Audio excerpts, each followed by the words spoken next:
Hey, I'm Mike Kramer of KramerNow.com, and I help entrepreneurs build passive income without expensive software or gurus by building unique digital assets that help others. So today we got a business deal of the day. It's still going on. I just want to help out the students and teachers. So here it is. It's starting last week. Adobe is offering the Creative Cloud All Apps prepaid subscription at over 60% off, plus the first month free for all students and teachers. So that's now until September 5th.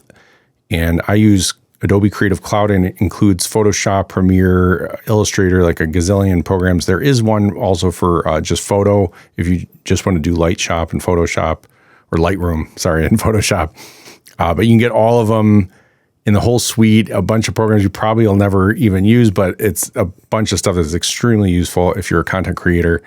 And I use Express for social media posts, Lightroom for my photo editing, and a bunch of other apps, Illustrator for vector graphics.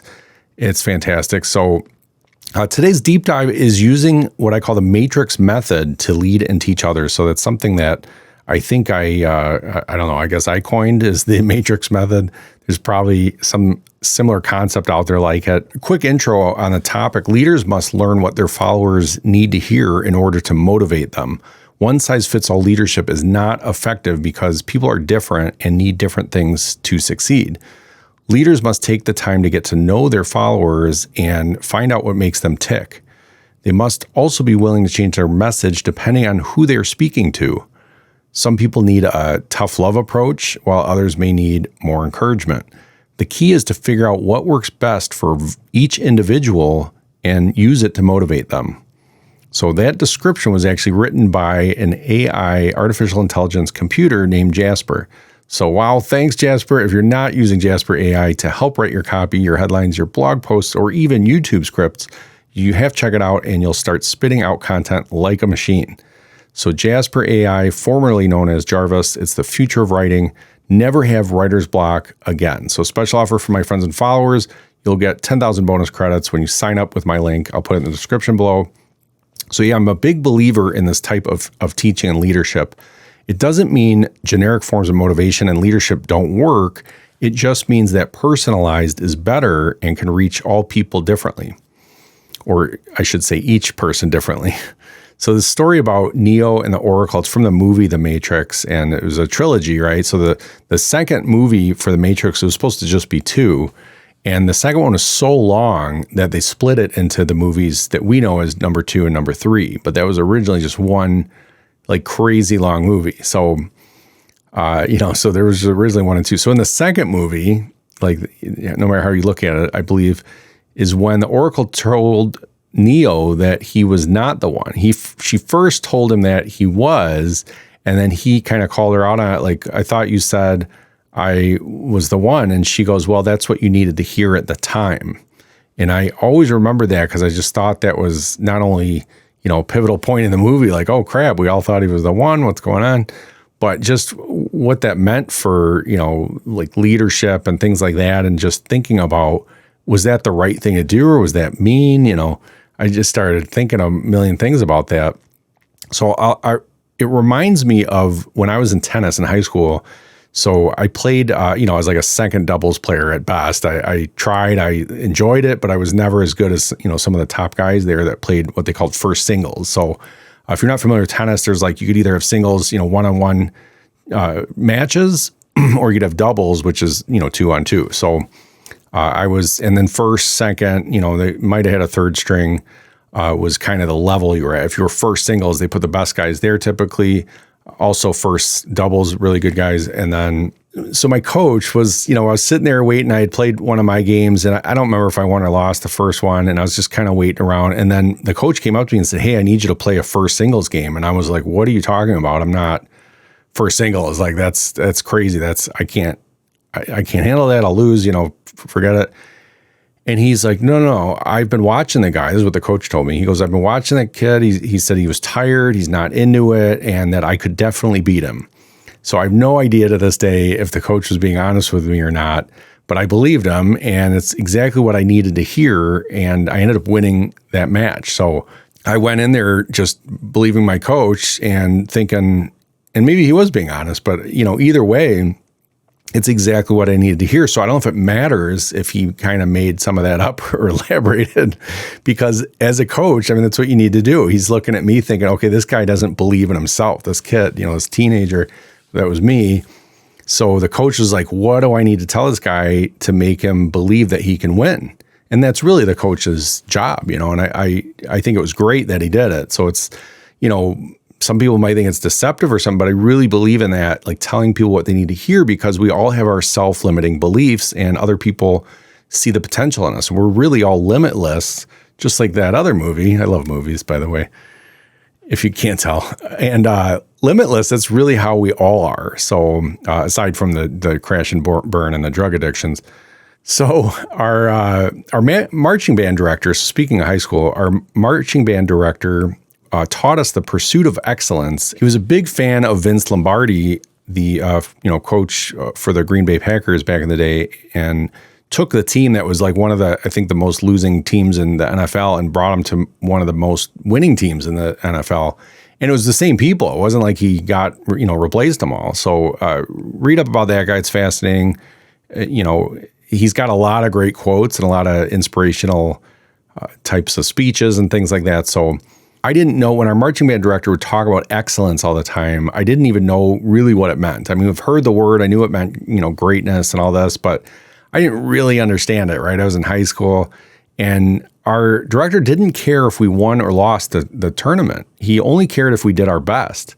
And he kept saying that. And so many of us are like confused, like, what do you mean? We'd get yelled at sometimes when we won, like state champion or got second in the nation or whatever. And then we'd get praised at times when we lost. And it was really weird at first, but he would explain it, and it finally sunk in with me. Like, if we went out there and didn't do our best and we just sucked, but we sucked less than everyone else and we ended up winning, like, that's not really something to applaud. Like, sure, you got an award, but you weren't excellent. You weren't in the pursuit of excellence trying to beat your better self from yesterday, or beat your best self from yesterday, I should say. And then times that we did our best, if we lost, we were upset, but he would be praising us and applauding us and saying, awesome job, you guys, that was the best you guys ever have performed that, keep it up, let's beat it next time.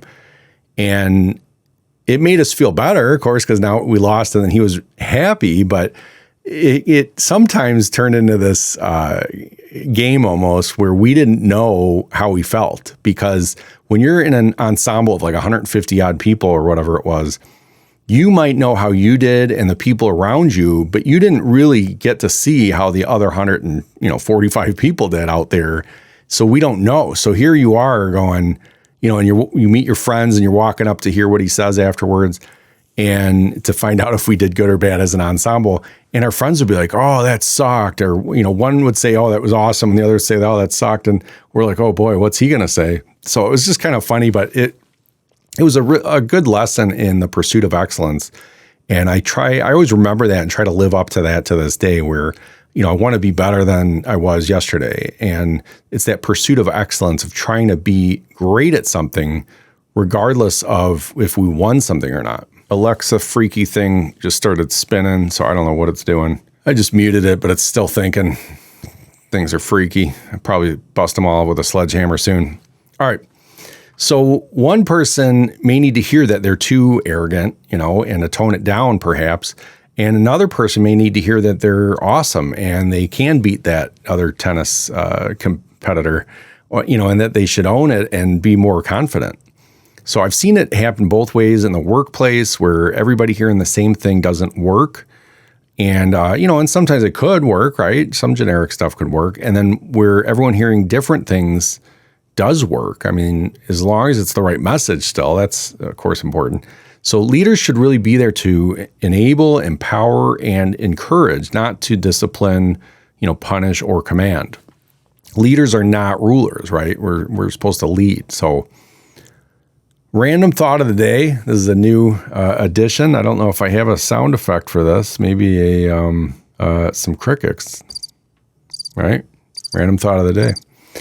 So can we stop releasing balloons for every event, death, tragic death, and gathering? It's horrible for nature and our environment. It's just littering. It's disgusting, and it should be a crime. So I hate ranting on podcasts. I'm a very happy, positive person, but I'm really tired of seeing balloon releases everywhere. And let's just stop. Please, let's everybody stop doing that. It's the worst thing we can do. So since we spoke, what I've done and learned since the last podcast. So since Tuesday, I didn't realize how fast time flies. It's already Saturday, the 20th today. And so since the last podcast, we drove up to House on the Rock, my wife and I, in Spring Green, Wisconsin. So it's a really cool place built in, I don't know, the 60s or 70s, I think. Super funky, very scenic area. It's the driftless region where, there's hills, and it's a very beautiful region of Wisconsin and southwest Wisconsin. And another thing I did was I resumed my real estate license training. So I started in February and never finished. I want to get licensed, even if it's just to invest in Illinois. It's almost a necessity to invest in Illinois to have your real estate license. And it's a broker license, so by the way. But then I realized all my goals would be easier with my real estate license. So whether it's making extra money, whether it's getting into the investing I talked about, everything. I mean, this is something I've been thinking about a lot, and not just lately, but I have notes I find from journal entries I made in 2006 where I wanted to get into real estate investing, wanted to do real estate. So I had, some friends and family doing it. I had another friend just started it a couple of years ago, and it's just something I'm like, you know what, why don't I try it? I know it's a horrible failure rate, like 95% of agents don't last 2 years or something, but I feel like I've learned enough other lessons from businesses and enough about lead generation that maybe I'll have some success in real estate. So I've been thinking about a lot what I need to focus on. I'm close, but it's tough because I have so many interests, and that's okay. I know a lot of us do. I like to help other people get focused on this because I think I've done a good job from taking a list of 30 odd things that I'm into and getting it down to like 1, 2, or 3, depending on how you categorize it. So for example, I do cybersecurity for my day job. I also run an e-commerce store for bass guitars and accessories. And I also teach people, like on this podcast, how to find their niche and make money online with affiliate marketing, with course creation, and blogging, things like that. So soon I'll be in real estate doing investing and probably doing some retail sales as an agent. I know it seems like way too much, but here's my long-term vision, right? And why I think it's fine. So my cybersecurity career will just be for a few more years, right? It's something that was always exciting. It's just I'm ready for the new chapter in my life in a few years. Not yet. It's still really awesome right now. So see how that goes. I might change my mind, of course, but great career to get into is cybersecurity. If you're techie and you want to get into fighting bad guys and stuff like that, pretty awesome stuff. My e-commerce store is a bit of a long play, so it's building slowly over time that will eventually culminate in a storefront, hopefully, but will be quite active for a business model, though I do plan on hiring people to help then. And the storefront I know is kind of be like, it's almost a horrible business idea. It's just kind of a lifelong dream of mine to do something like that. And then helping people online is more passive income because I can create the content once and just update it as needed. And of course, I do things like this podcast and other stuff, but this content will sit around for a while. A lot of it's evergreen content, meaning it's marketing fundamentals and other things that'll help people for years to come. So I can just update it as needed, like my website, and it's easy for me as I'm very technical. So that one's really not a big deal, especially once I get over creating most of it, this year, which I'm doing. So real estate, well, I've been talking about and thinking about since at least 2006. I've been attending events. I've read countless books on it. I joined Bigger Pockets in 2018. And after following it for many years before as, longtime listener, first-time caller kind of thing. So I research real estate for fun in my spare time. I have for years, and it's all I do and think about besides building my online assets like websites and things like that. All right, next up we have from the library. It's my summary of recent pages read from the current book I'm reading, which is Miracle Equation by Hal Elrod, the author of The Miracle Morning. So I'm on, I think it was page 125 right now.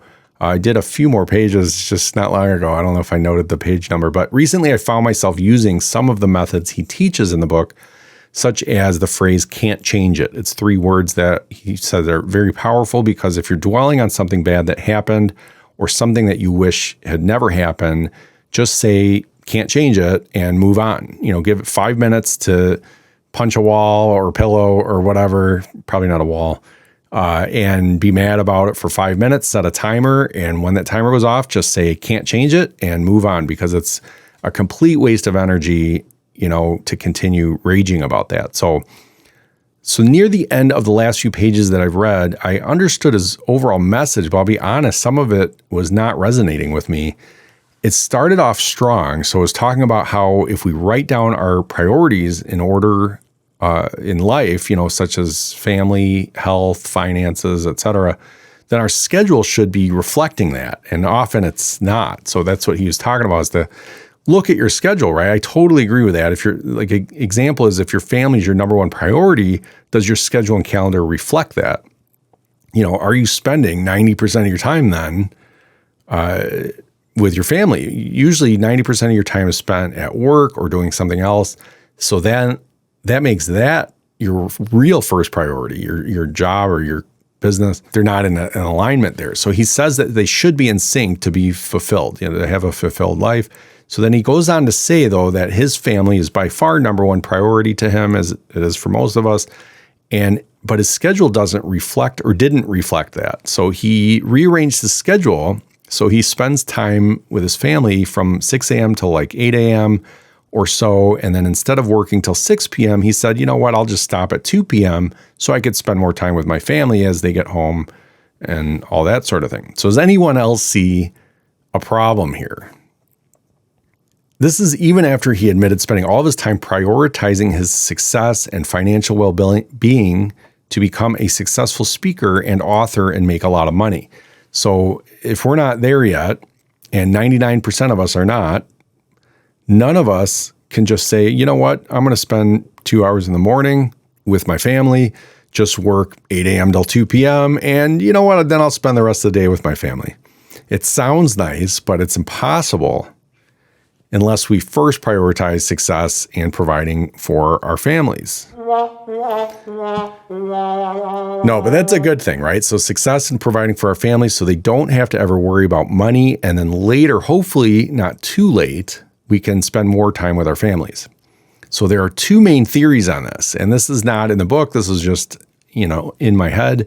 Either weave in your personal priorities throughout your life, right? So you never miss out or regret wanting to do something, something that you care about, and regret not having to do it till someday at the risk of not becoming successful, right? Or wealthy.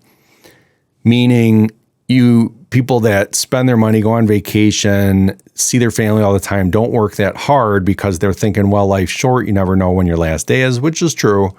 And they don't worry about becoming successful because they've woven in their personal priorities with their job or whatnot.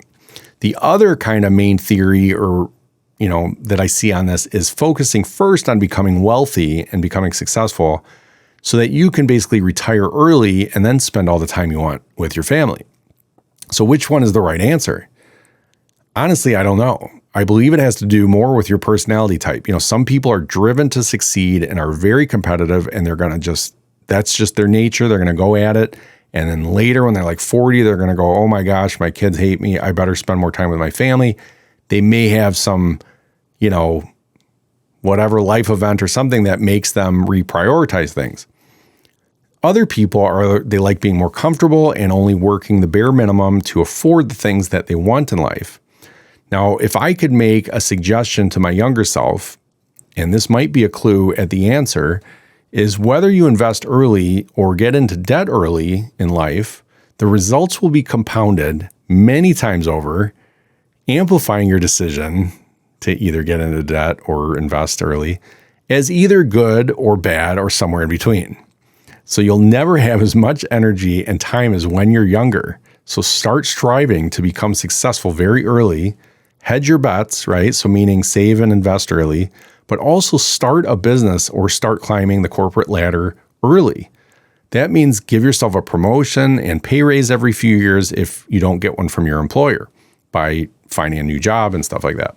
So it means failing fast as a business, at a few businesses really, to see which one to pursue and then focus on one until you're successful.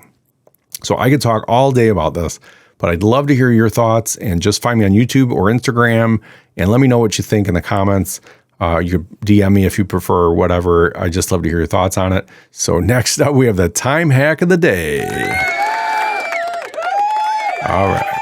And time hack of the day today is I will stage stuff by the stairs so that when I finally need to go up or down the stairs, I can bring all the stuff that I staged all at once instead of making 10 trips. So I do like getting the exercise from the 10 separate trips, but I can't deny this as a time saver. So it's all about batching your work. And this is just another example of batching your work, by staging it at the stairs. So don't do it too long, because your people you live with will go crazy that you're piling up stuff by the stairs. Just trust me on that one. Thanks for your time. Let me know what you want to hear next. Links to the books and things that I mentioned are in the description below. Check my website, kramernow.com, which I'm rewriting now as we speak, adding step-by-step guides. And at the bottom, you'll find my links to socials, my podcast, books I'm reading, stuff like that. Find me on YouTube. Just search for Mike Kramer Affiliate Marketing. Have a great day and take it easy.